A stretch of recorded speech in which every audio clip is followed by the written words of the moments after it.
Sveiki visiem! Prieks jūs redzēt šodien Proviņekā.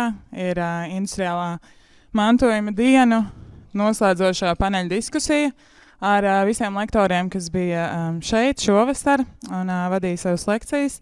Pirms ir Artis Zirgzdiņš, kurš vadīja lekciju industriālā mantojuma pārizmantošanas arhitektūra Lietuvā un Igaunijā. Pirms ir Zaiga Gaila ar būvēt uz pagātnes. Dagnijs Milga ar lekciju sensorās telpas un jaunais jutīgums, Jānis Krastiņš, ķieģeļu stils Latvijas arhitektūrā, un šodien pie mums ir arī Vents Vīnbergs, kurš vadīs šo paneļa diskusiju pirms un pēc.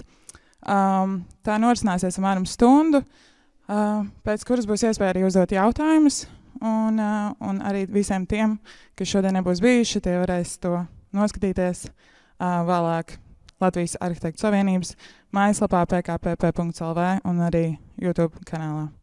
Tad es došu vārdu Ventam. Jā, paldies. Mani dzird pat. Jā, mums šeit tagad būs 2 mikrofoni. Viens ir ar vadu, viens ir bez vada. Aha. Tad tos var paņemt tuvāk, jā, lai negrab tā. Un tad mēģināsim organizēt sarunu. Paldies visiem, kas ir ieradušies. Kurš ir bijis uz kaut vienu no šīs sezonas lekcijām? Kurš ir bijis uz visām šīs sezonas lekcijām? Ir pat tādi. Varbūt jums jau kaut kādi jautājumi sakrājušies pa sezonas garumu, tā kā paturiet viņus prātā un dosim iespēju jums pēc tam viņus uzdot. Bet sāksim ar vieglu lietu, varbūt tādu iesildošu. Jā. Mums ir 2 leģendāri gadījumi šeit klāt. Viens ir Jānis Krastiņš, otrs ir Zaiga Gaila, kas savā ziņā ir radījuši priekšstatu par to, kas ir tā vērts profesora kungs Jūgenstils sakarā, kas nebija arī pašsaprotams toreiz, kad jūs sākāt ar to jau nodarboties, un Zaiga, piemēram, koka māju gadījumā, kas arī ilgu laiku nešķita nekas vērtīgs, un tad viņi ar saviem centieniem panāca, ka to tagad jebkurš uzskata par galveno vērtību. Un tad mantojuma sakarā, industriālā mantojuma sakarā, kas arī joprojām nav pašsaprotama lieta, kā jūs, kā profesionāļi, tas tāds iesildošs jautājums visiem jums pēc kārtas, kā jūs pamatotu industriālā mantojuma vērtību ar kaut kādu speciālu materialitāti vai telpiskumu, ja kāds nav ekonomiski teiksim, jaunbūvēs pieejams, vai ar vēsturisko pēctecību, vai ar vēl kādiem citiem apstākļiem. Zaiga, kas tevi fascinē? Labvakar. Var dzirdēt? Var dzirdēt visi. Labvakar. Es atvedu savu biroju daļu no bibliotekas, un varbūt jūs lekcijas laikā varat paskatīties, jo es sāku vākt biblioteku par recycled places, industrial lofts, galvenais lofts. Es apstījos, vecākā grāmata ir no 89. gada. Tā kā es esmu tanī iekšā, mēs sākām ģipšu fabriku taisīt 2000. gadā, tas bija absolūti pirmais lofts, kad to ģipšu fabriku pārtais par dzīvokļiem. Un tas ir tā ir man kaislība un mīļākais formāts. Es faktiski visu taisu kā loftu.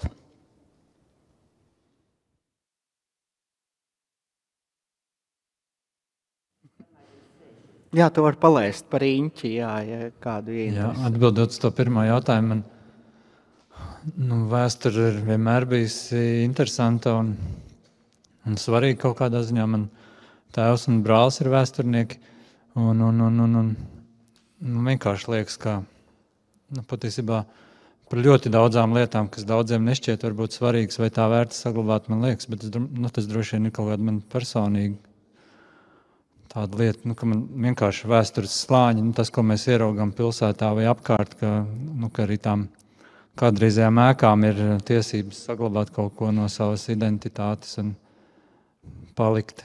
Un ja tukšas tās paliek, tad, protams, tās iet bojā vairāk vai mazāk, tāpēc tām kaut kādā ziņā jābūt atkal izmantotām, pārizmantotām. Tas ir tikai tāds viens. Jā, droši vien vairāk tagad neizplūdīšu. Bet kā, ikdienas cilvēkam tas nav vispār pieņemt. Mēs kā arhitekti skatāmies mazliet citādāk, kā mēs varam, tā teikt, kādus argumentus mēs varam likt galdā. Jā, es apzinos, ka droši vien, ka mēs esam ka ir kaut kāds cilvēka mazs slānis, kuram tās kaut kādas estētiskās lietas svarīgas vai būtiskas un citiem mazāk, bet, droši vien, vairumam cilvēku tas drīzāk tādi ekonomiskie argumenti varētu būt, ka vienkārši tas, ka jaukt nost, nošķūrēt visu, tas ir, un būvēt no jauna, tas ir neekonomiski un neekoloģiski, teiksim tā. Pie tā mēs vēl varam pakavēties nākamā jautājumā. Ko jūs domājat kas jūs fascinē mantojumā? Jautājums par industriālo mantojumu. Jā. Pirmkārt, tā jau ir tipoloģiska kategorija, un arhitektūrā tas ir viens no ēku tipiem, kurš no citiem atšķirās. Jā. Ir, jā? Laikam pat tālu turē, jā. Industriālais mantojums, tāda tipoloģiska kategorija, kas no citiem ēku tipiem atšķirās ar savām īpatnībām, kas izriet tieši no tās specifikas.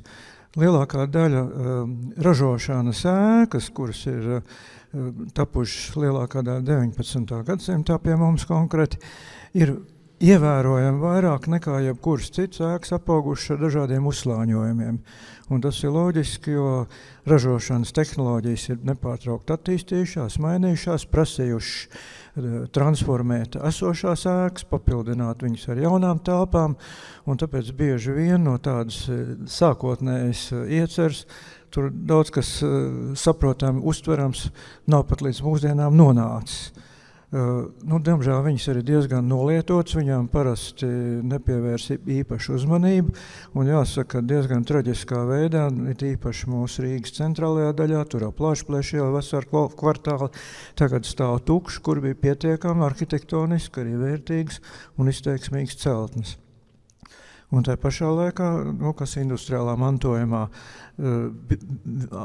aktīvāk nekā citos tipos, varbūt parādās dažādas inovatīvas tehnoloģijas būvdarbos, un šajā pašā telpā mēs sēžam unikālā celtnē, kuri jau pirms Pirmā pasaules kara, būtībā šī konstrukcija ir tikpat kā no mācību grāmatas, kādam ir jāizskatās pēc Enebika sistēmas, kurš bija tikai varbūt pirms šīs ēkas tapšanas nedaudz ap 30 gadus iepriekš patentējis šo monolītā dzelzbetona konstruktīvo sistēmu tādā veidā, kādā viņi ir. Citas celtnes ar šādu monolītu dzelzbetona karkas pirms Pirmā pasaules kara un šādā izpildījumā mēs nav. Līdz ar to šis Provodņiks, piemēram, kurā pašā sēžām, ir lielā mērā unikāla celtne. Joprojām nepievērš uzmanību arī, kad arhitekts ir pasaules slavenība. Rīgā mums nav daudz celtņu, kuras būtu kaut kādā ārzemnieku cēluši arī pašreizējā VEFā. VEF celtnēs 2 ir pēc Pētera Bērens, modernās kustības vieno, varētu teikt, ciltstāviem projektiem tapušas ēkas, un šī ir slavenā Šveices būvinženiera Robēra Majāra darbs, kurš bija pazīstams gan ar savām industriālajām celtnēm un tīpaši ar tiltiem, kas ir pasaules slaveni viņa daļradas produkti. Dagnī, tu runāji savā lekcijā par taktīlo un par... Jā, es varbūt, man laikam svarīgi domāt par to, ka šīs ēkas bija agrāk. Viņas bija produktīvas, vai kaut kādā mērā viņas radīja... principā viņas ražoja daudz ko. Viņās tik daudz, kas ražots jauns, kas savā ziņā attēlo kaut kādu veidu ekonomisko attīstību, spēcīgumu, izaugsmi. Un laikam tas kaut kas, uz ko man patīk skatīties un domāt, kā mēs varētu noturēt vai radīt to produktivitāti. Un es nedomāju, varbūt tīri materiālu lietu ražošanā, bet vai viņās var notikt kaut kas tāds, kas tā kā ražo jaunas lietas, idejas, nezinu, mazas lietas, vienalga. Es nerunāju gluži par smago industriju, bet tīri tā doma par to, kas viņas bija agrāk, saturiski, manuprāt, ir svarīgi to pārņemt līdz, domājot par industriālo mantojumu šobrīd. Bet vai tu domā, kad šeit vajadzētu turpināt ražot, ja?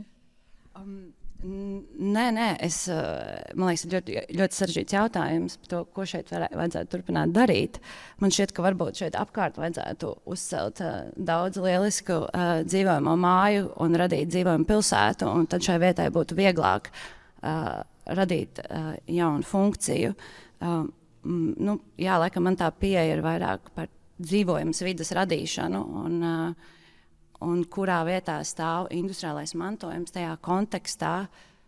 Tas ir tas, par ko man liekas mums daudz vajadzētu runāt, vai industriālo mantojumu, vai viņš var palikt šobrīd kāds ir, un mēs nevaram, lai man labāk saprastu, iespējams, mēs drīzāk varam atļauties uzbūvēt lieliskas dzīvojamās mājas blakām, nekā mēģināt šo pārvērst par dzīvojamo māju, un tad viņai kā kopienas centram atradīsies lielāka radīsies funkcijas pat no sevis?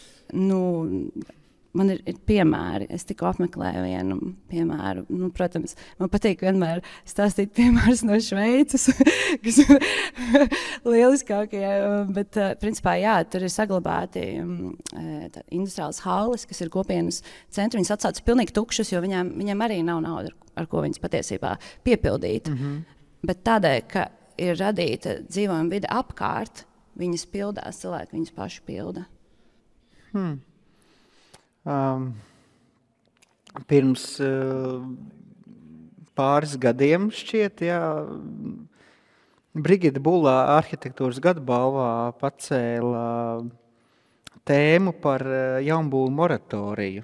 Tas gan toreiz bija vairāk saistīts ar to, kādu ekoloģisko pēdu atstāja būvniecība vispār, un arhitektūra arī, un cik daudz būvgrūžos aiziet un cik maz no tā tiek, tā teikt, atkārtot izmantots, un ka iespējams Rīgas vai Latvijas gadījumā būtu kaut kāds jaunbūvu moratorijas jārada un jāapgūst viss šitas te pamestais mantojums, vēl jau vairāk ņemot vērā to, cik mēs esam vispār fokusēti uz to savu vēsturi, un uz tā teikt pēctecības atjaunošanu. Kā jūs uz to skatāties? Jā, lūdzu. Es absolūti pievienojos Brigitai Bulai, jo kā mēs, ko Juris Dāmas vienmēr min kā piemēru, kad būvniecības atkritumi veido 30% no visas pasaules atkritumiem. Tas ir ārkārtīgi ievērojami, ko mēs vedam uz getliņiem. Un es domāju, ka tiešām tuvojas brīdis, kad, lai būvētu kaut ko jaunu, būs vajadzīgs īpaši pamatojums, jo mums ir tik daudz tukšas mājas un tik daudz pamestas vietas, un, protams, ka tas ekonomiski ir sarežģīti. Viss šīs mājas nav siltināts, viņas nav apkurināts, viņām logi, pamati un tā tālāk. Un tā ir lēnā nauda, bet es nezinu, kā tas lūzums notiks, bet mēs saprotam, ka visa pasaules to iet pašlaik, un tā sabalansētā attīstība ir pilnīgi tas, par ko mēs tagad runājam.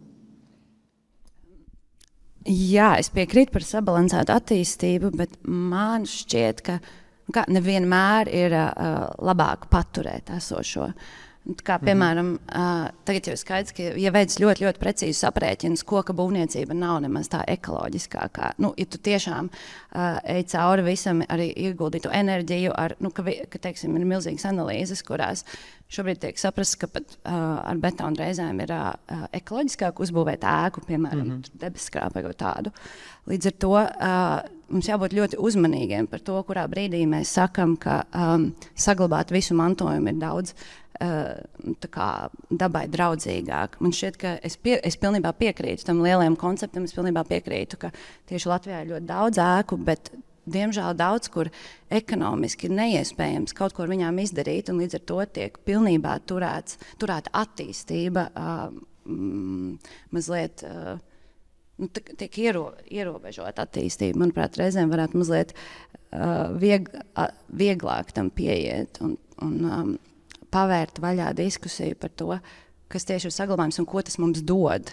Un vai tas mums dod tikai telpiski un materiālu vērtību, vai īstenībā tas mums dod iespēju radīt jaunu telpu sabiedrībai.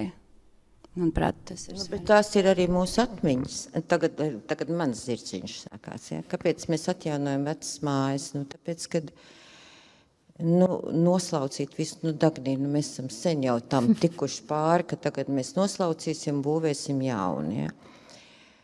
Un, kā mēs zinām, pēdējos gados pasaules arhitektūras balvas dod par vēsturiskā mantojuma pārveidošanu. Un, protams, tagad ir arī modernisms uz svītras. Tas ir Amsterdama, tā ir Francija, ja tās 2 Mies van der Rohes balvas, kas dabūja. Tev arī kaut kas sakāms? Es droši vien lielā mērā piekrītu tam saglabāšanas domai, bet, protams, ne jau tajā ekstrēmākajā veidā, bet, teiksim, tādi, atceroties to laiku pirms 10-15 gadiem, traknos gadus saucamos, tad tos daudzos projektus, un likās, ka pēc krīzes tādi vairs tā kā neatkārtosies, bet te pirms pāris gadiem, man liekas, to sauc par Krasta City, tāds pie salu tilta ūdens malā, ka tika, teiksim, stumts tāds projekts un ar tādu lielu pompu, teiksim. Tad mums, protams, tādi pasākumi, ja tur vēl pilsēta iesaistās un it kā to cildina, tas, man liekas, ļoti jocīgi, ka tā vietā taču būtu vērts tās bijušās rūpnieciskās teritorijas kaut kādā ziņā revitalizēt. Bet, protams, tas ar visām īpašuma tiesībām un kas ir kuram īpašums un kā to virzīt, bet pilsētai droši vien par to būtu vairāk jādomā. Ko tas atšķirās no Skanas saustienēm, kas ir purvas un kur mēs pret visiem likumiem tagad purvā ar augstu gruntsūdeni dzenam augšā šo ārprātīgo, pilnīgi neinteresanto pilsētu.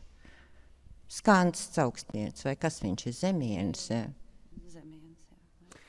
Jūs tur esat viens skaistu māju redzējis. Burvīgs gabals tikko bija Satorī, tur viens bija Gustavs Grasis, kurš par postmodernismu savām pastaigām pilsētā rakstīja, otrs bija vēsturnieks Rudolfs Vitoļiņš, kurš uzrakstīja par Skanas pļavām, un tur es pamanīju interesantu, galīgi ar it kā ne no arhitekta pozīcijas, un tomēr, kur viņš minēja, ka viss tā industrija, vai gan padomju, gan arī cara laika, kas Rīgu padarīja par industriālu pilsētu, ka tā ir bijusi tāda kolonizācijas forma, un ka iespējams būtu jādekolonizē, tas viss jāatgriež.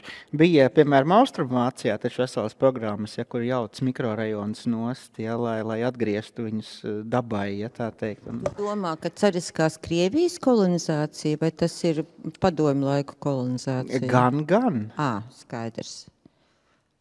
Un ka iespējams ir tāds Rīga teorētiski ir, pat ne teorētiski sarūkošā pilsēta, un ka varbūt, un mēs galā dzīvojam postindustriālā laikmetā, kurā nav tās ražošanas vairs tik daudz, un ka varbūt tas, starp citu, ir jautājums arī par to, bet pie tā mēs, Dagnijai ir komentārs, pie tā mēs varam pakavēties runājot par funkciju, ko iesākt ar šīm ēkām, un kā arhitekts var piedalīties programmātiski.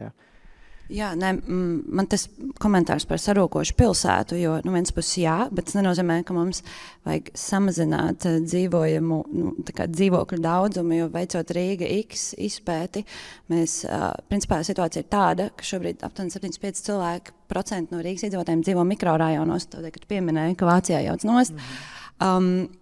Un viņi dzīvo daudz mazāku kvadrātmetru telpā uz vienu cilvēku, nekā tas būtu normāli pieņemams. Līdz ar to patiesībā mums trūks telpa, dzīvokļu telpa. Plus vēl papildus mēs zinām, mēs nezinām, kādā stāvoklī tās mājas ir, jo pilsētā nav tāda uzskaita par to, kur dzīvo 75% pilsētas gandrīz.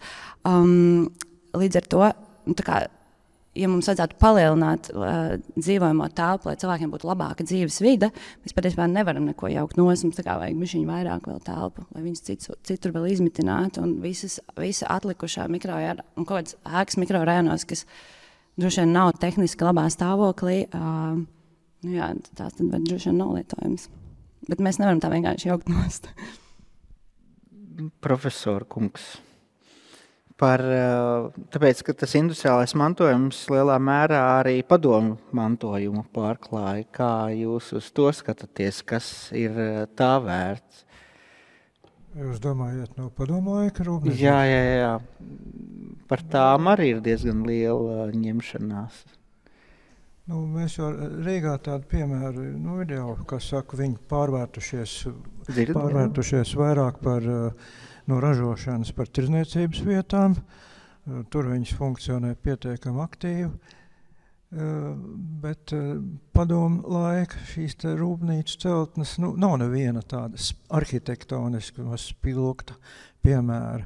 Mums, protams, interesē vairāk tieši no šīs arhitektūras kvalitātes, kā lai viņas iesaistītu mūsdienu funkcionālā apritē, lai viņas paldies Dievam, šis provodņiks tagad nomīris nav, kaut kas te notiek, kaut kas veidojās, bet svarīgi ir arī, kā tas tālāk var attīstīties. Un šeit tas nevar notikt izolēti no visas pilsētas infrastruktūras. Tad, kad šo ēku, piemēram, cēla pirms Pirmā pasaules kara, kā visas pārējās ražošanas ēkas, pie viņas varēja nokļūt gan pa ūdens ceļu, gan dzelzceļu. Transporta pievadam bija jābūt. Šobrīd Sarkandaugavas sen aizbērta, dzelzceļa sliedes vairs nav atrodams. Un viņi paši ziniet, kā nokļūt šeit. Jābrieni pa kaut kādām caur bedrēm, jālaipo garu un plaši ar kājām, ar transporta līdzekli pa kaut ko bedrainu šauriem celiņiem var pielīkumot. Uzbūvējam jauno Sarkandaugavas pārvadu, kā uz viņu nokļūt. Vienīgais ir no ganību damba var auto uzbraukt. Viss pārējais krustojums ir absolūti nemākulība, tāpat kā viss pārējā Rīgas transporta sistēma. Un, lai šādas ēkas dzīvot, viņām ir jābūt organiski iesaistītām pilsētas infrastruktūrā. Tas nozīmē ielām, transportam. Šobrīd tā biedrība cilvēku pret pilsētu, kas ļoti aktīvi ar tādu hibrīdu karu Rīgā izvēršās pret Latviju, pret pilsētu, pret kultūru. Tie nodarbojās ar aizliekšanu. Aizliedzam transportu, ielas pārvēršam par rekreācijas telpām, bet pilsēta sastāv no vietas dzīvošanai, strādāšanai, atpūtai, un tas viss jāsavieno ar infrastruktūru. Un pie jebkuras celtnes ir jāpienāk klāt, un iela vienmēr būs iela, un viņa domā transportām. Šai celtnē ir jāpiedabū klāt iela vienkārši, pašlaik viņas nav. Visu laiku man ir prātā arī salīdzinājums ar līdzīgā apjoma. Šī Rīga ir unikāla, viņa pārāk liela, pārāk grandioza, viņa pat pārsteidzoši milzīga celtne. Rīgas arī tā laika mērogam, ko bija tas industriālais uzplaukums 20. gadsimta sākumā. Bet ir viens ļoti raksturīgs salīdzinājums varbūt. Van Nelle Rotterdamā pazīstamais modernās kustības pirmsākums, savu veidu ikona, kā modernās kustības ja funkcionālismu arhitektūras, viena no tādiem kanoniskiem piemēriem pasaules kultūras mantojumā, viņi pat ierakstīt, un tur arī ražošana izbeidzās loģiskā veidā, un ko viņi darīja? Viņi noorganizēja komandītu sabiedrību un vismaz 10 gadus pagāja, kamēr tur piedalījās pazīstamākie nīderlandiešu arhitekti, kas ir augstākās pasaules, varētu teikt, klases profesionāļi, vēsturisko šo tieši modernās kustības. Tas ir Dokomomo organizācija, viņi ir izveidojuši konkrēti Vesels de Jonge, kas šobrīd ir Delfts universitātes profesors. Un viņa vadībā sāka šo te arī organizatorisko darbu. Beidzot ēku arī restaurēja, protams, pārvēršot viņas funkciju, bet viņa nefunkcionētu, ja viņa nebūtu ērta piekļūšana. Ja pietiekam ērts viss pilsētas infrastruktūra pienāk klāt, tramvai pietur, tur ir pat 5 minūšu gājiena attālumā. Šeit, kamēr nebūs pilsētas infrastruktūra, mēs neko nevaram gaidīt, diemžēl.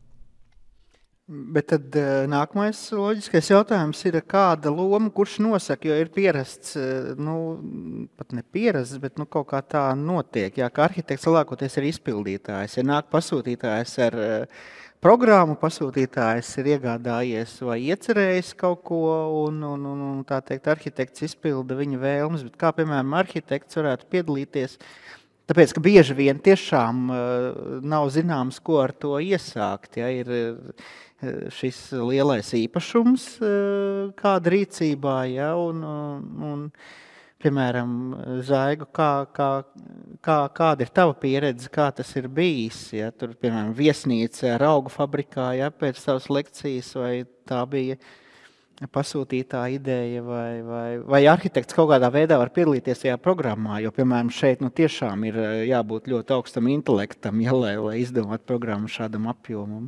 Ar Raugu fabriku bija tā, kad Raugu fabrika nobeidzās, beidz ražot, un viņa nonāca Norvēģu firmas Orkla rokās, ja, un Orkla ir liels ražotājs un miljonāri.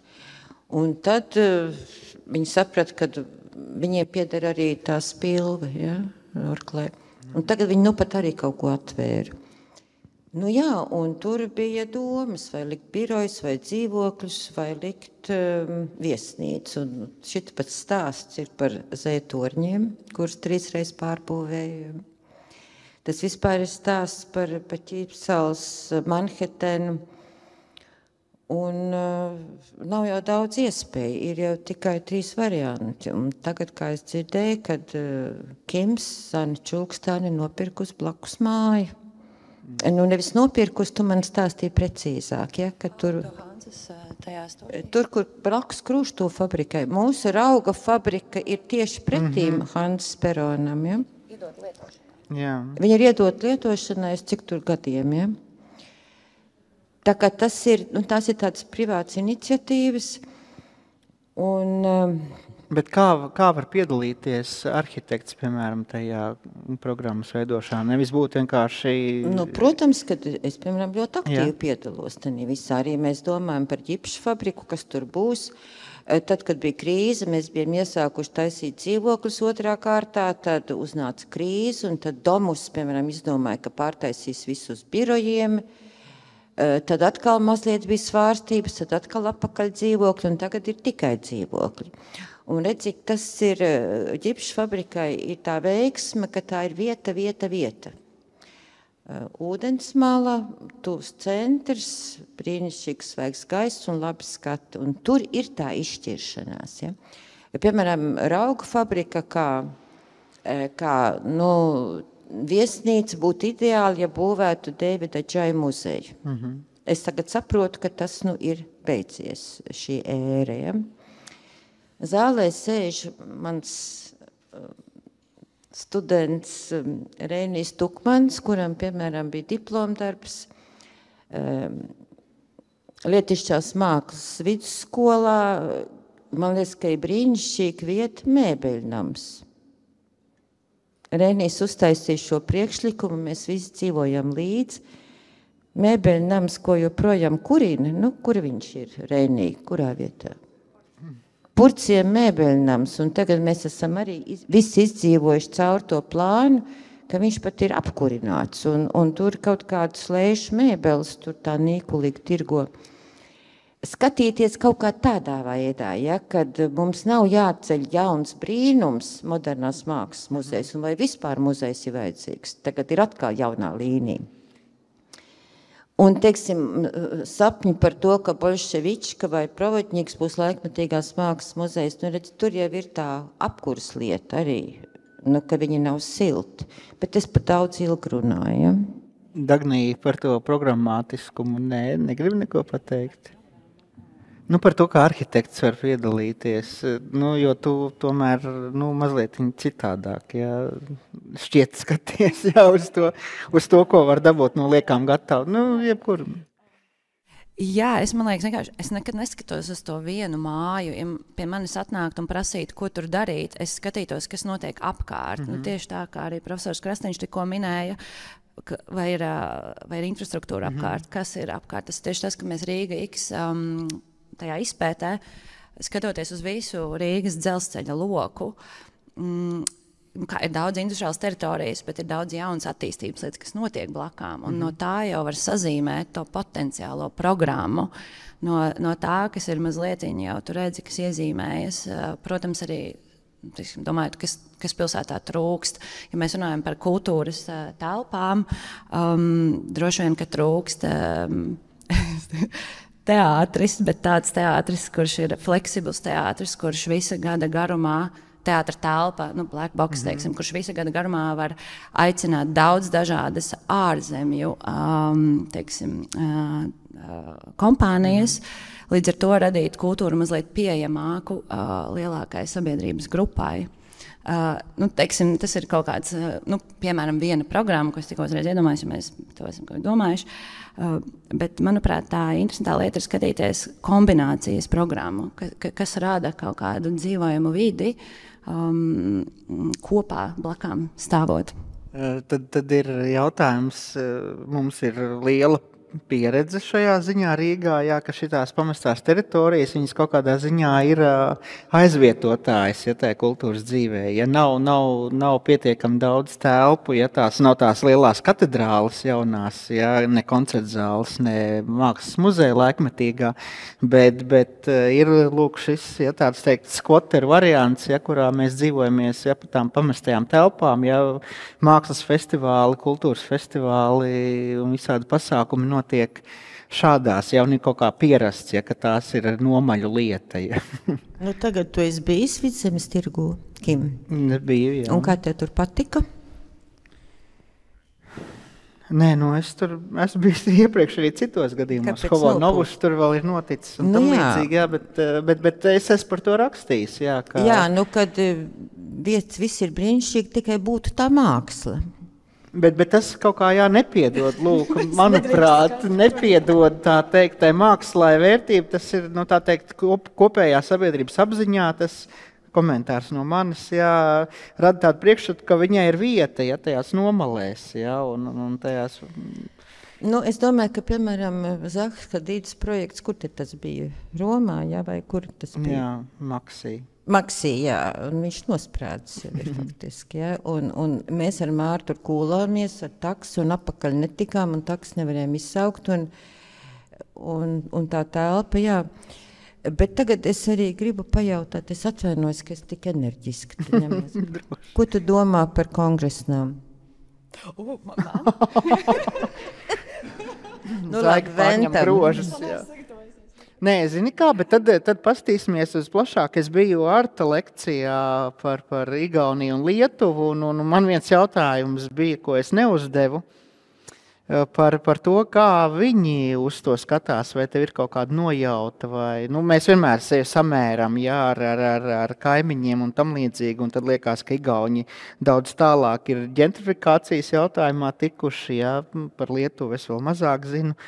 Kā tev šķiet, kā viņi šo risinu, kas viņiem ir svarīgi šajā mantojuma sakarā, industriālā mantojuma?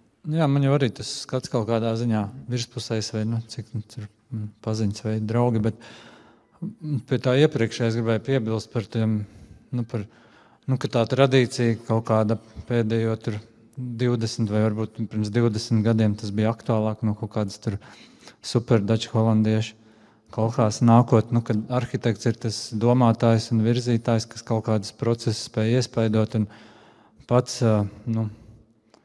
nevis radīt pasūtījumus, bet kaut kādā ziņā stimulēt valsti vai pašvaldību pasūtīt viņiem kaut kādus projektus, kas nav tikai vienkārši uzprojektēt ēku, bet kaut kādus, kas attīsta varbūt vesels rajons vai pilsētas vai kaut kādas tādas lietas. Un pie mums droši vien ar to grūtāk, bet kaut kādā ziņā droši vien piekrīt, ka Zaigas kaut kādu centienu rezultātā mēs esam redzējuši daudz procesus vai, teiksim, vietas vesels attīstamies kā Ķīpsela.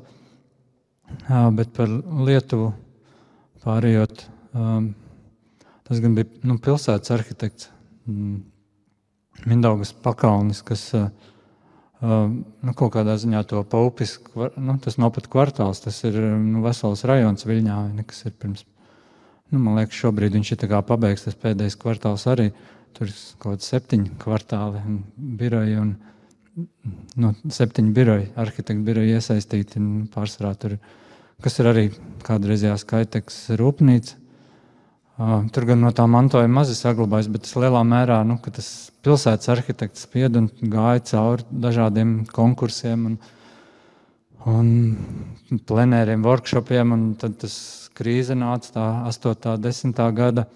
Kaut kādā ziņā tas nomira uz kaut kādu brīdi, un reizē to atzīst viņi, ka tas bija pozitīvi, kaut kādas lietas samazinot, optimizējot, un beigās tas ir ļoti tāds, gandrīz vai tāds paraugs, kā mēs domājam, kādiem jāizskatās jaunām pilsētas daļām, ar publisko telpu, ar tur centrā tirgus un biroju un kinoteātris un tādas lietas.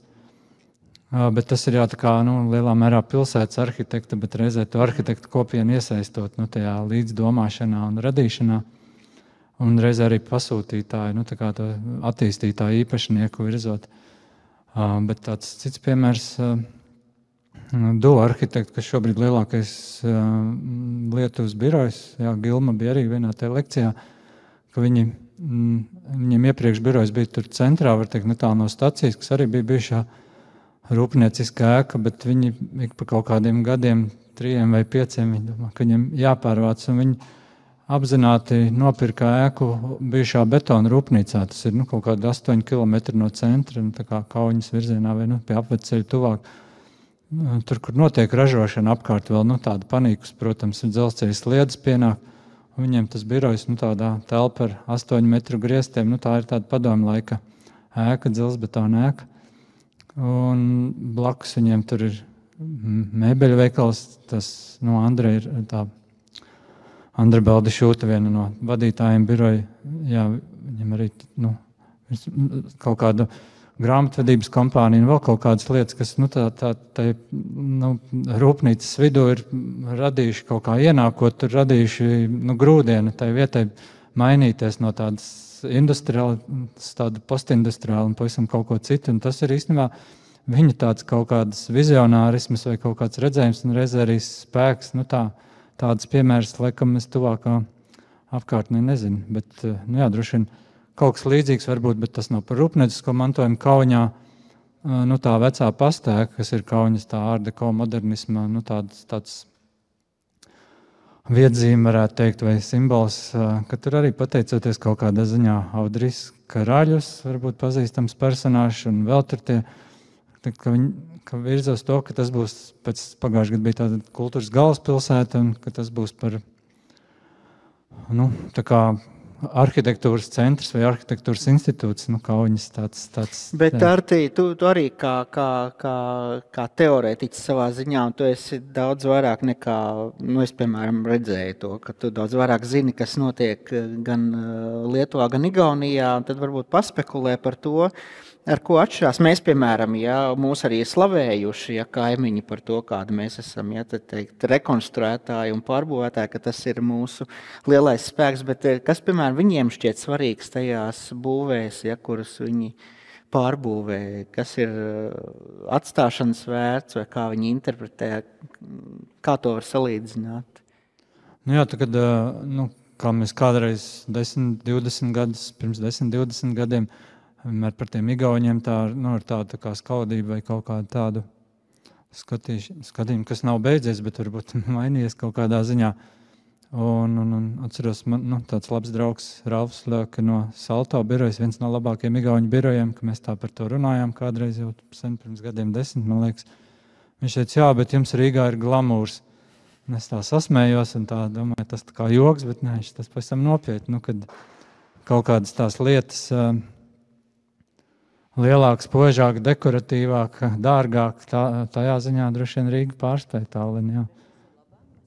Nē, viņš tādā labāk, tās ir kaut kādas iespējas, kas nav tur, jo mums liekas, ka igauņu pasūtītājs ir daudz pragmatiskāks un daudz piezemētāks, bet, protams, tā izglītība droši vien tur ir cita, un caur tiem arhitektiem arī tās varbūt pragmatiskās lietas ienāk daudz iespaidīgākā un interesantākā veidā, un arī tajā atjaunoto ēku arhitektūras ziņā tās ir daudz, ja mēs tikai iedomājamies uzreiz jūras muzeju vai to EKA,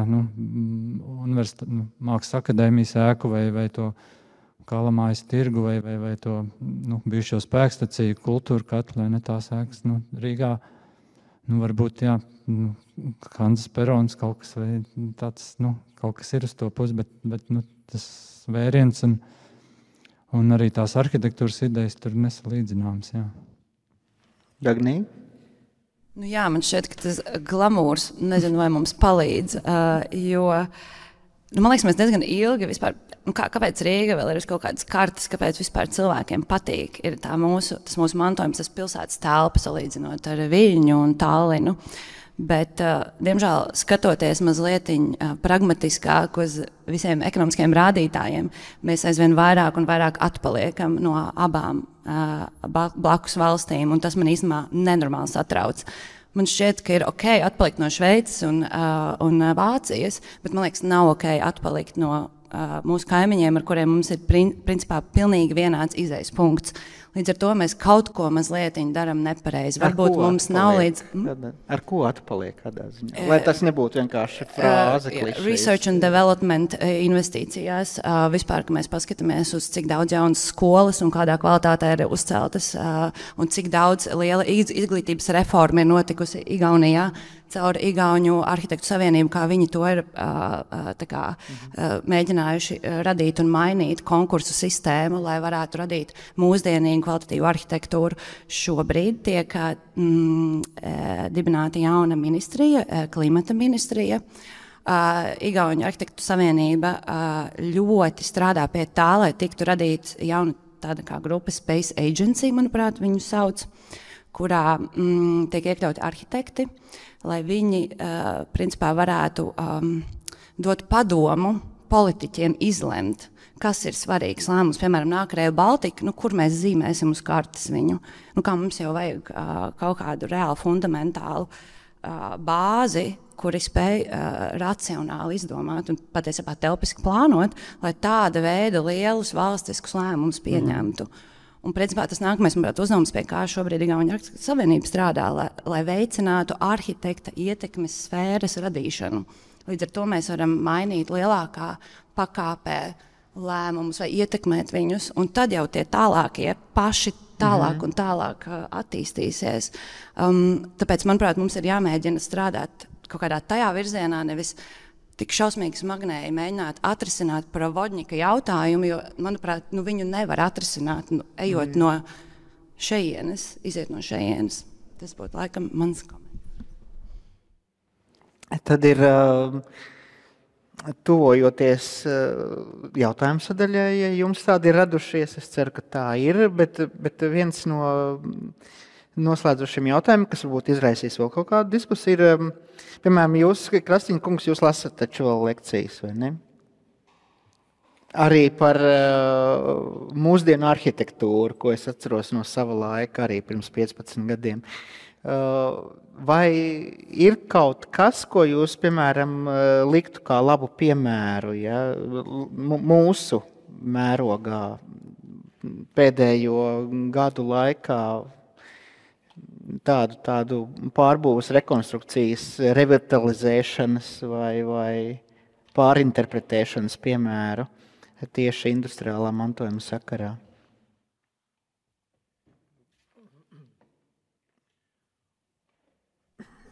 Ja to jautājumu uzdot vakar, tad varbūt es šovakar kaut ko būtu atradis.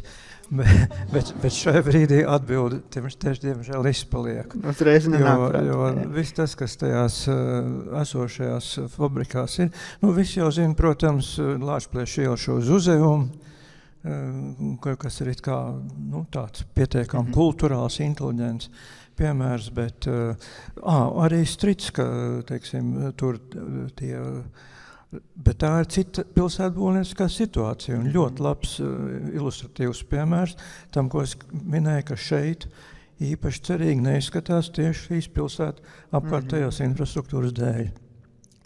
Strīts fabrikā paša villa joprojām ir apmēram tāpat kā šī telpa, nobružāta nekāda, bet visās vecajās industriālās to jau visi zina, tur ir viss kaut kas tur darbojās.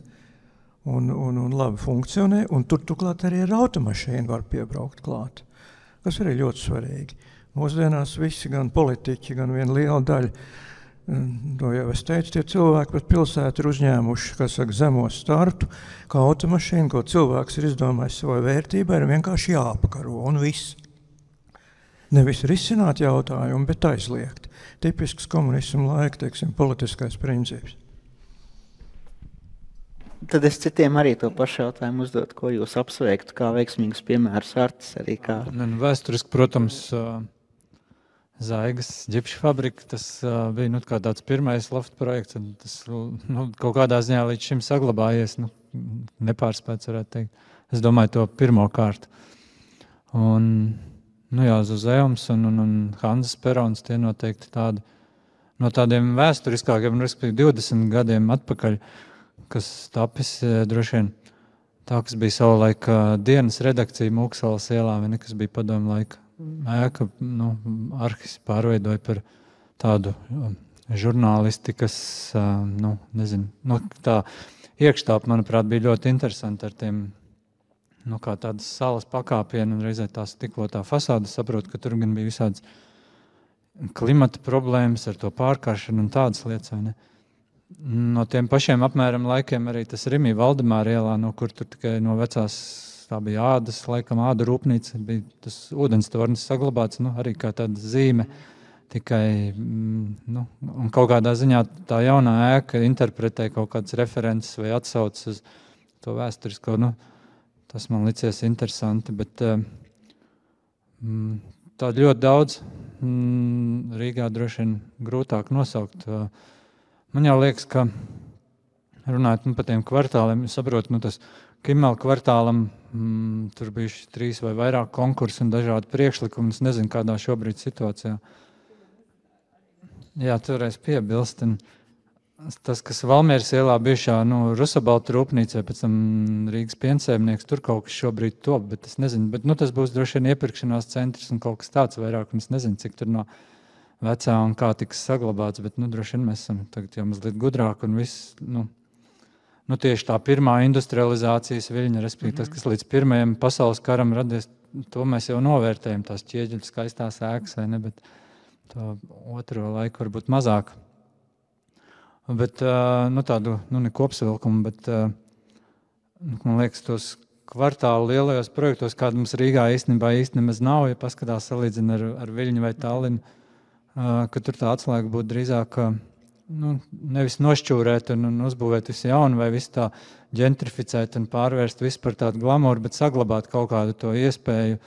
Teiksim, tas Tallinas ielas pagalms, tas ir kaut kāds viens tāds, tā kā tas galējais virziens, ne galējais, bet tas, ka tur ir tikai tā kultūras intervence un bāri un tās lietas, bet tur kā nav nekā jauna, vai ne? Bet to kaut kādu to balansu saglabāt, nevis, ka viss tiek renovēts un ģentrificēts un pārvērsts par tādu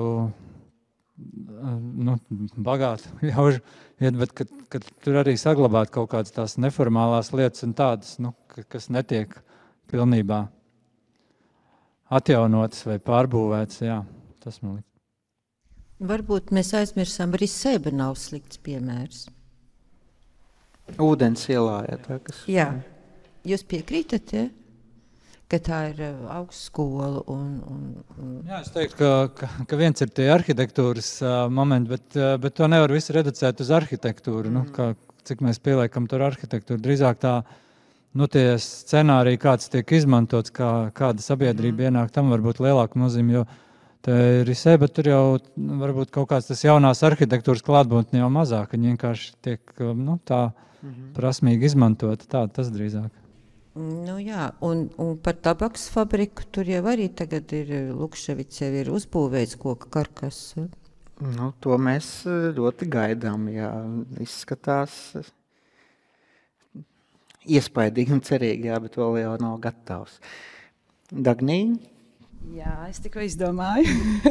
Nē, man liekas, ka interesanta iniciatīva ir VFresh un viss, kas ir apkārt. Es nezinu, vai jūs esat pazīstami, bet principā tā ir Brīvības ielas as, kur labajā pusē ir VF bijušā fabrika ar Accenture, ar Mikrotik, pāri būvējas, neatceros, kas attīsta to, bet tur būs, manuprāt, mājokļi.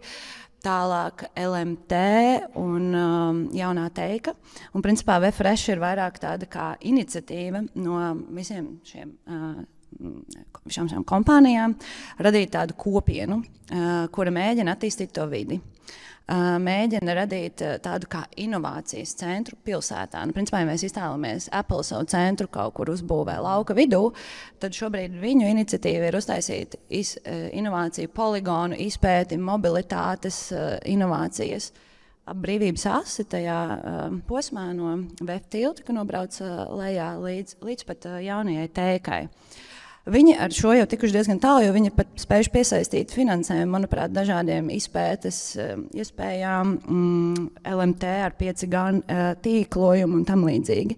Līdz ar to es mazliet interesē skatīties uz to, kā caur patiesībā nevis kā sākt ar mājas tieši atjaunošanu, bet ar konkrētas sistēmas un organizācijas radīšanu, kura tad var tos mehānismus piesaistīt. Mēs, piemēram, viņiem arī strādājam, kā varētu pārveidot to pirmo tramvaju pieturu, kad tu nobrauc no tilta to bīstamo, kur cilvēki izkāpj ārā un viņi gandrīz uz ielas izkāpj ārā. Tur tāda viņa ļoti bīstama. Un, protams, tā iniciatīva tad nāk no tās kopienas, jo viņiem to ļoti vajag. Jo Accenture, protams, grib, lai viņu darbinieki lieliski ierodas darbā caur vietpieturu un tam līdzīgi. Tā kā, manuprāt, tas ir interesants piemērs, kurš šobrīd sāk. Gada balva notiks VF kvartālā. Es to telpu vēl nezinu, bet tas jau nākamnedēļ būs. Jā. To VF turpinot, tas vēsturiskais korpus, tas, kas ir ar Prometēju priekšā. Laikam, projektētais, jā. Tas, man liekas, ir ļoti veiksmīgs un tāds piemērs, ko Viktora Valguma birojas Zenikovina atjaunoja pirms gadiem 3 vai 5. Tas, ka tas nav birojas, ne tā ir tātad Mikrotika rūpnīca fabrika. Tas ir tas kaut kādā ziņā jaukais, ka tas atkal ir tāds augstu tehnoloģiju uzņēmums, kas tiek ražots, tie rūteri tiek likti kopā. Tā ēka nav gan visā garumā atjaunot viņa kaut kāda daļa, bet reizē ir tā vecā daļa iekonservēta. Tur gan žēl, protams, ka mēs zinām tos īpašniekus, kas ir ļoti tādi kautrīgi vai tādi, un viņi nevēlas, ka tur nāk cilvēki un fotografē un tādas lietas, protams. Ja. Viens ir tā drošība, bet otrs arī, ka viņi nevēlējās nekādu publicitāti tai ēkai, un tāpēc kaut kādā ziņā tas pagāja garām, un, manuprāt, arī tādai Mīsa van der Roys balvai, kad to nevarēja pierunāt, viņus es to piedabūt. Man liekas, arī Latvijas gada balvā. Bet jā, tas ir tieši tajā atjaunošanai, bet par to VF kopumā, man liekas, tas stāsts drīzāk tāds skumīgs, kas raksturo to 90. gadu kaut kādas tās sekas ar to sadrumstalotību un to, ka katrai ēkai savs īpašnieks vai kaut kādiem gabaliem, un tur nav tāda kopīga redzējuma, bet tas ir par to skatoties kā telpa. Protams, tā VFresh iniciatīva, kas ir bišķi kaut kas cits, tas nav varbūt par arhitektūru un telpisko, bet par tām tehnoloģijām un viedajām un mūsdienu tas droši vien ir vērtīgi, jā, bet par pašu VF kā kvartālu, par to ir skumji. Labi, mēs esam tieši stundu norunājuši, tāpēc varbūt ir kādi jautājumi sakrājušies auditorijā. Mēs varam palaist apkārt mikrofonu, to bez vada. Anni? Var arī katram varonim arī par viņu personīgo praksi. Labi, es varu sākt ar jautājumu. Man bija 2. Viens bija Dagnija stāstīja par izglītības reformu, kas tā kā notiek mums kaimiņos, un tad man bija jautājums, ko tavuprāt vajadzētu no tās paņemt, piemēram, kas tavuprāt varbūt būtu jāmaina Latvijā. Un attiecīgi man ir arī jautājums Jānim Krastiņam, ņemot vērā to, ka jūs strādājat RTU un esat tur bijis ilgi. Un tad, jā, varbūt jūs viedoklis, vai jūs uzskatāt, ka pašreizējā izglītība Latvijā nodrošina,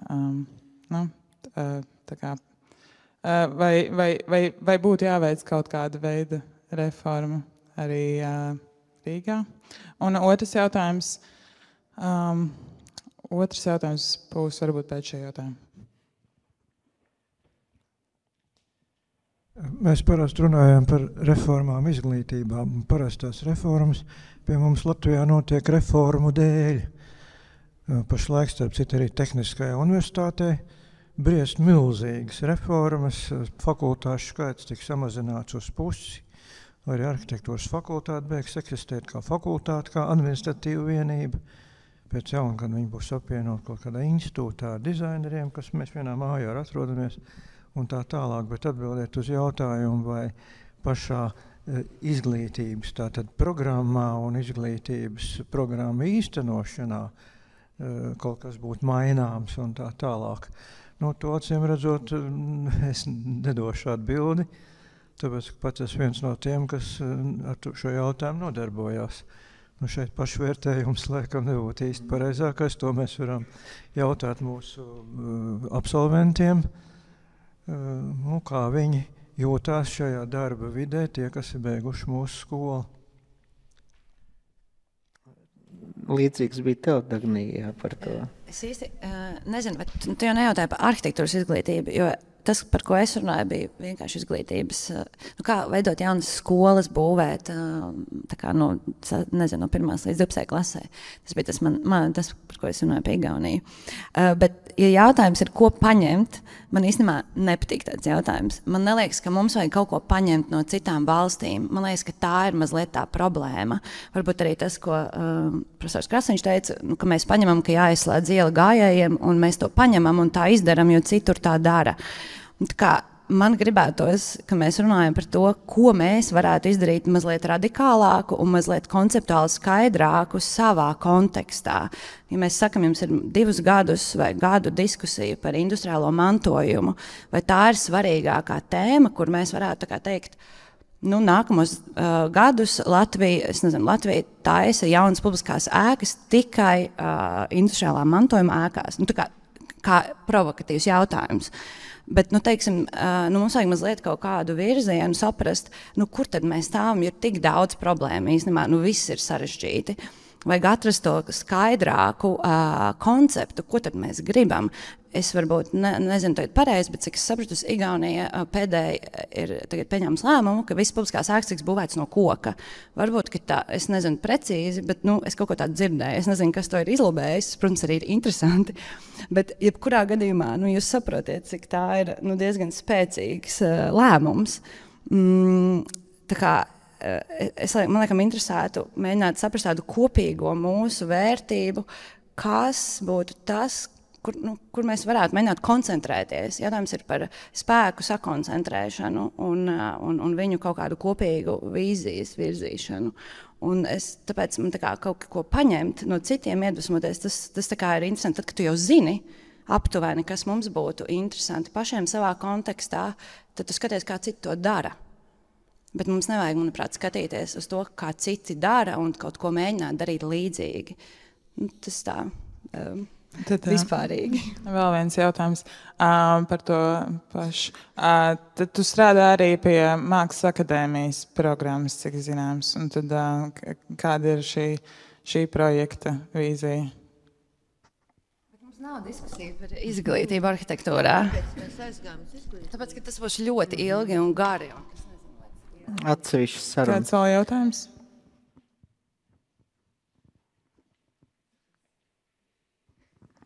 Jā, man ir jautājums saistībā ar Elizabetes ielu 2. Es domāju, ka visi ir dzirdējuši, vai vismaz liela daļa ir dzirdējuši par to, kas šobrīd tur notiek. Tur ir ielaisti dažādi radoši domājošie un tā tālāk. Un es vēlējos dzirdēt varbūt jūsu komentāru par šādu taktiku, kā lai izglābtu māju, un kāds jums šķiet, ka varētu būt šīs mājas nākotne? Tas ir kādam konkrēti vai visiem adresēts? Tas nav nevienam konkrēti. Kāds grib komentēt Elizabetes iela 2? Man liekas, tas ir līdzīgs gadījums, kā ar šīm, ka vienkārši kaut kā apdzīvot, kaut kā atgriezt adresi pilsētā. Tas ir, starp citu, interesants gadījums, ar ko Survival Kids nodarbojās jau gandrīz 15 gadus, 14. Īstenībā par tām daudzām vietām cilvēki aizmirst, viņi pat pārstāja viņas redzēt, ja viņas ilgstoši stāv tukšas, un tas ir viens veids, kā viņas tā teikt atgriezt pilsētā, ir uztaisīt tur to ballīti, un to investori arī izmanto, kā mēs redzam, komerciāli investori ielaisdam tur māksliniekus, iekšā vienā vai otrā gadījumā, kā Andrejsalā, kā Tallinas kvartālā, un es domāju, šis ir negluži līdzīgs, bet tas atkal no apakšas, izmantot šis princips. Andrejsala ir ļoti labs piemērs, ka vispirms ievācās mākslinieki un ielaida mākslinieki. Ielaida mākslinieks ar ļoti labiem noteikumiem, un mums ir radošais kvartāls. Un tad, kā tie bagātnieki atvelkās līdzi un pārņem, un mēs vairs nevaram gulēt. Tad, kad neviens nevar cīnīties ar to bumbumu troksni, kas ir no kaut kādiem šaubīgiem bāriem vai naktsklubiem.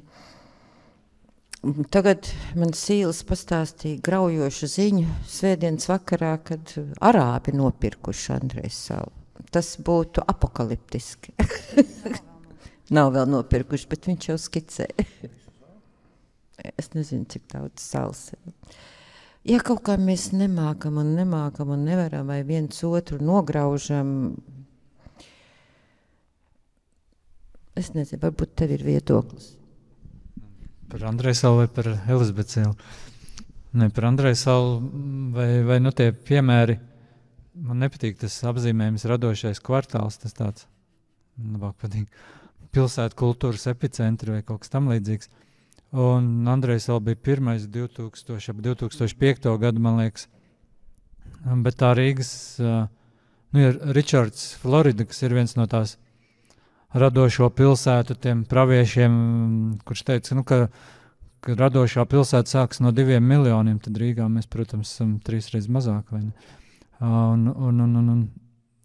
Tas mantojums ir tik liels un tik daudz, un tā ekonomiskā kapacitāte un cilvēku daudzums salīdzinoši tik maziņš, ka tad, kad tai vienā vietā, kad nākošajā vietā kaut kas uzplaukst, iepriekšējais nomirst. Tā Andrejsala, pēc tam bija Spīķeri, tad bija tur Stricka kvartāls vai kaut kādas tās vietas, kas tā nāk un aiziet un neatstājies sevis. Sporta pils dārza beidzās. Jā.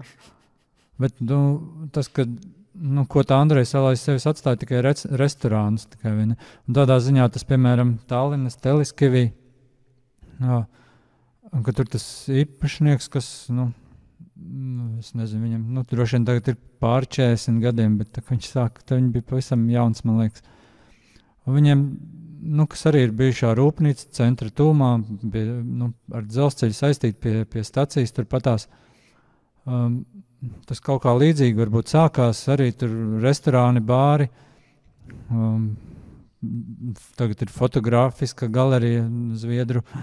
Tāds ievērojamākais, tur ir nescik daudz tie saucamie jaunu uzņēmumi atrodas šajās vecajās rūpnīcas ēkās. Kaut kas ir pārbūvēts, kaut kas daudz vairāk saglabāts. Bet tas netika radīts kā kaut kāds tāds projekts, ka tagad uz 2-3 gadiem mēs šeit uztaisīsim vārdu un tad metīsim ārā un pārbūvēsim, revitalizēsim, pēc tam atstāsim. Tas tieši tā arī tiek turpināts soli pa solim. Nav tādu piemēru, ka mērķiecīgi tādu vietu taisīt. Tas Tallinas pagalms. Jā, tas laikam bija sākumā uz 2 vai cik gadiem, tad Covid nāca un tagad viņš tā velkās, bet tur jau nav nekas cits bez bāriem un bez tā, jā. Bet kā jums liekas, vai tas bija pareizs lēmums, ka mēs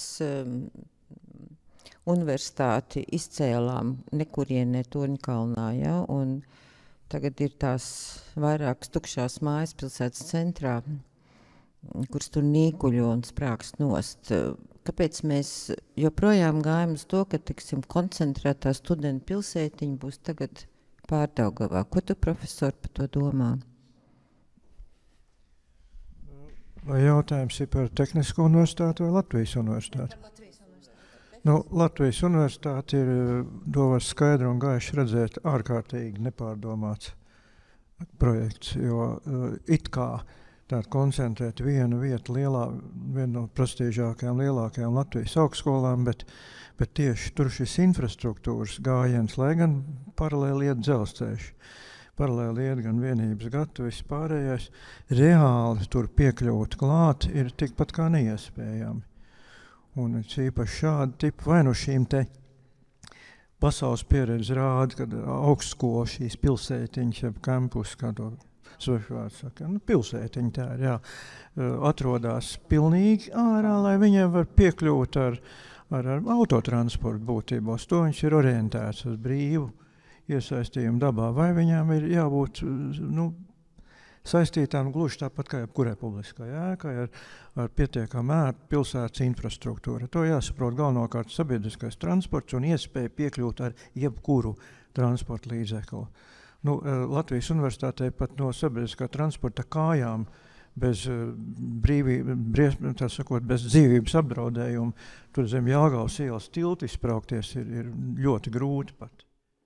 Tas nav ēnkurs vai kāja durvīs iespējamai infrastruktūras pārmaiņām. Es neesmu tagad sekojis līdzkārtu. Ir taču projekts Zināšanu jūdzi, ja? No Ķīpsalas līdz Jelgavas ielai pa vidu biblioteka. Ja? Tā ir absolūta verbāla abstrakcija. Nevis dzīva un funkcionējuša pilsētu vidi. Nē, nevis pret studentu pilsētiņu kā tādu, bet viņa nav īpaši veiksmīgi izdevusies šajā vietā. Un turklāt arī gribās nedaudz apšaubīt arī to principu ar tiem vairākajiem lieliem kubiskiem apjomiem, kas ir būtībā tādi it kā vidē nolikti kluči. Tas jau ir sen zināms, un gribās vienmēr citēt Bruno Zevi, slaveno itāļu pilsētbūvnieku, kurš ļoti precīzi definēja, kādu kvalitāti, kas nodrošina pilsētu vides māksliniecisko, vizuālo un emocionālo kvalitāti. Vidi veido apkārtējās celtnes, nevis vidē izvietotas celtnes. Respektīvi, pilsēta vide ir telpa starp celtnēm, nevis telpā izvietotas celtnes. Latvijas universitāte ir tukšumā izvietotas kluči.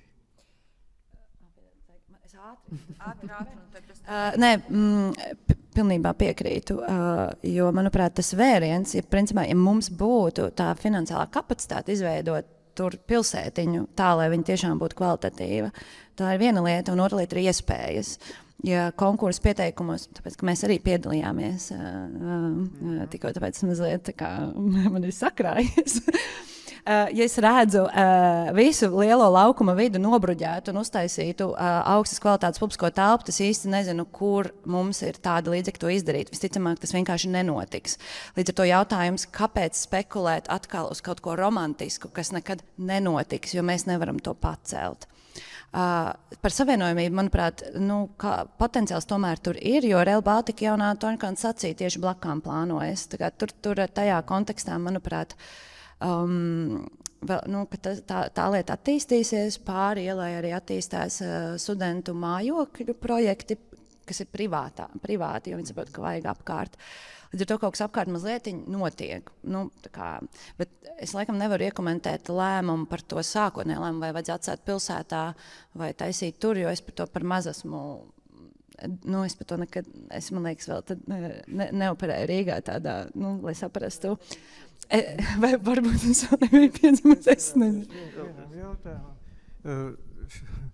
Rail Baltica šajā vietā ir vēl kaitīgāks, jo Rail Baltica pilsētu sagraiza, nevis nodrošina ar kaut kādu jaunu kvalitāti. Un bija plašas diskusijas arī, kā līdz Jelgavas ielai viņi vēl pieļauj pārvadu, un viņa princips ir uzbērumi, ierakumi, žogi, sagraizīta, savstarpēji nesavienota pilsēta. Traģiskāks projekts kā Rail Baltica. Pret pilsētu vidi mēs neesam piedzīvojuši. Rail Baltica sakropļos to, ko varēja it kā izlabot, tas tiek sakropļots vēl dziļāk. Un šajā vietā arī pat stacija, jaunā Torņkalna stacija it kā pretī Latvijas universitātei un visi šie viņa spriedumi. Nevis stacijai vajadzētu, tur varēja uzlikt, ja dzelzceļu pacelt uz estakādu visā garumā līdz pašreizējai Torņkalna stacijas teritorijai. Sen jau ir mums projekti, kā savienot, tāpat kā Maskavas priekšpilsētu vajadzētu ar centrālo daļu savienot, tā arī Torņkalna ar to, kas ir Āgenskalnā, lai dzelzceļš viņu nesagriež divās vienādās daļās. Nē, Rail Baltica viņu vēl vairāk sagraizīs un tikai atsevišķi mazi tunelīši, mazi savienojumi kaut kur ir. Pie tam tik absurda frāze nācās dzirdēt, ka stacija lūk nevarot taisīt virs ielas līmeņu, jo nevarot tak likt cilvēkam kāpt tur uz augšu. Un ja viņš nāk no otras puses, tad cilvēkam daudz ērtāk ir nevis tikai uzkāpt uz augšu vien, bet nokāpt lejā un uzkāpt augšā ir ērtāk. Tā ir Rail Baltica būs loģika. Un tā būs viena siena starpā, un tā Latvijas universitāte paliek aiz viņas. Redz, par ko pārvērtās jautājums par Elizabetes ielu 2, bet bija ļoti vērtīgi, manuprāt, dzirdēt tiešām profesoru komentāru par aktuālo, visaktuālāko, jo to negadās bieži dzirdēt. Jūs nemaz publiski bieži neuzstājaties ar komentāru par to aktuālo, kas notiek pilsētā. Tā kā. Paldies! Varbūt ir vēl kāds jautājums? Lūk, tur mikrofons. Labvakar! Man jautājums ir par reindustrializāciju, ko jūs jau iezīmējāt kaut kādā vieglākā vai smagākā veidā šajā industriālajā mantojumā atgriezt saimniecisko darbību ar pievienoto vērtību. Mans jautājums ir par to kontekstu vispirms, ka Eiropai līdz 50. gadam, kas ir tikpat laiks, cik mēs esam neatkarīga valsts, ir jāpāriet pilnībā uz aprits ekonomiku. Mans jautājums ir, kāda ir jūsu attieksme šo industriālo mantojumu izmantot saistībā ar materiālu atkal izmantošanu, būvmateriālu bankām un tam līdzīgām lietām? Jo, kā zināms, lielu daļu materiālu iebūvei šo oglekļa pēdu sastāda tā pārvadāšana. Un mēs zinām, ka mums ap dzelzceļa loku ir daudz industriālā mantojuma. Kāds ir jūsu viedoklis šo industriālo mantojumu ap dzelzceļa loku integrēt šajā aprits ekonomikas scenārijā? Paldies! Nice jautājums. Man liekas, ka tu jau zini, ko vēlētos, lai mēs atbildam. Nē, man liekas, tavā jautājumā ir priekšlikums. Tāpēc man šķiet... Es vēlos vienkārši dzirdēt papildus viedokļus savam. Jā, skaidrs. Es tikko biju sestdien vienā stundu braucienā no Cīrihas Wintertūrā jaunā dzīvojamā rajonā, kurš arī bijis industriāls, tur atstāts skurstenis, 2 halas, es jau pirms tam minēju. Un ir viena tāda īpaša māja, kurā viņi ir principā mēģinājuši pārizmantot materiālus no apkārtējās tuvākās apkārtnes. Tagad nevarēšu pateikt, cik tuvas. Bet tas bija principā pirmo reizi dzīvē, kur es redzēju, ka jaunā arhitektūrā vēl pēc tam ļoti zināms arhitekts Paskals Flammers, diezgan jauns Šveices arhitekts, ir ielicis vecu tipiskās Šveices mājiņas logus ar slēģiem, nokrāsojis viņus baltus, un principā jauna arhitektūra ir tā māja ir radīta no daudz dažādiem salasītiem materiāliem un elementiem. Tas bija milzīgs uzstādījums no pasūtītāja. Tas ir kaut kas tāds, kas tam jākļūst par daļu no lielākas stratēģijas un mērķa. Man liekas, ka ir jauki domāt, ka mēs tā darīsim. Un, manuprāt, es īstenībā arī... Tu nekad to nedarīsi? Nē, es to daru visu laiku. Nē, es domāju, kā mēs... Nē, es zinu. Es domāju, kā lielāka kopiena, kāds nodarbojas ar atjaunošanu, kāds nodarbojas ar jaunu ēku būvniecību. Es tieši par to domāju, ka varbūt tās būtu interesanti, ka mēs vienu māju atjaunojam, atjaunojam, bet otru mēs nojaucam un izmantojam tos materiālus. Nu, ka varētu īstenībā radīt kaut kādu stratēģiju, kā to balansē. Man liekas, tas ir interesants koncepts, bet principā tas kaut kas diezgan jauns, tāda pieeja ir diezgan jauna, uz ko šobrīd attīstītākas Eiropas valstis principā to sāk kā tādu dogmu mazliet. Tas arī mazliet smieklīgi. Es principā runāju ar to ainavu arhitektu, kas tam visam procesam bija klāt, un viņš teica, nu jā, reizēm pasūtījumi vienalga bija, vai tas maksā vairāk vai mazāk, jo principā tas maksā vairāk, tas sarežģītāk. Tu nevari vienkārši tik viegli jaunā mājā izmantot. Tur daudz visādas apdrošināšanas un dažādi tehniski jautājumi. Līdz ar to mums ir jāspēj saprast, kurā brīdī tā ir dogma, kurā brīdī tas ir svarīgi un kā mēs to procesu varam radīt. Vēsturē ļoti skaists precedents, kolizējs. Kad nāca barbari un viduslaiki, tad vai ne viņu pārvērt par akmeņlaustumiem. Tā bija otrreizē izmantošana. Mūsu senči, viņi bija viedi. Viņi stipri aizgājuši priekšā mūsu laikam. Taisnība. Bet kolizēs vēl stāv. Ko lai dara? Karostas, kazarmas, kas bija akmeņlaustu nesenā laikā. Iepriekšējo, varbūt ne pēdējos 10 gados, bet 90. 2000 gados ļoti daudz.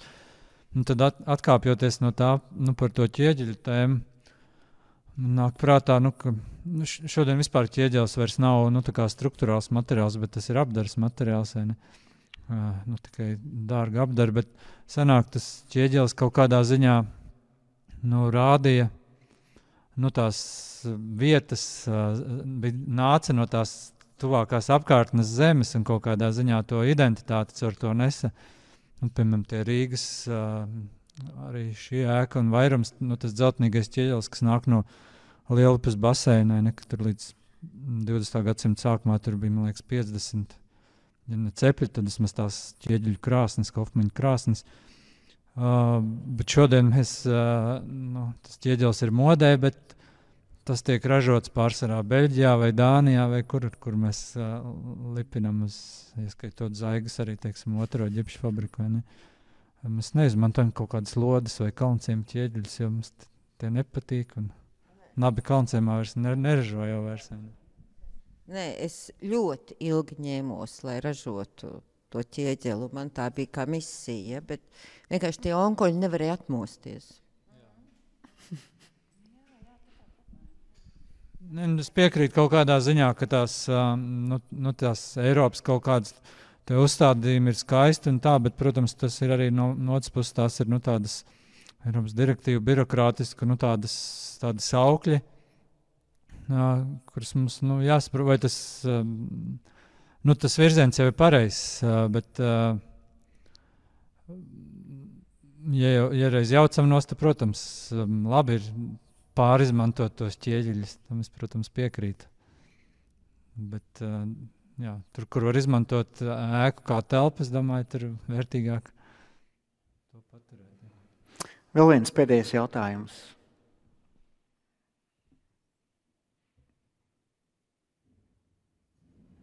Bet man liekas, ka mēs interesanti parunājām, un ir šis tas, par ko padomāt.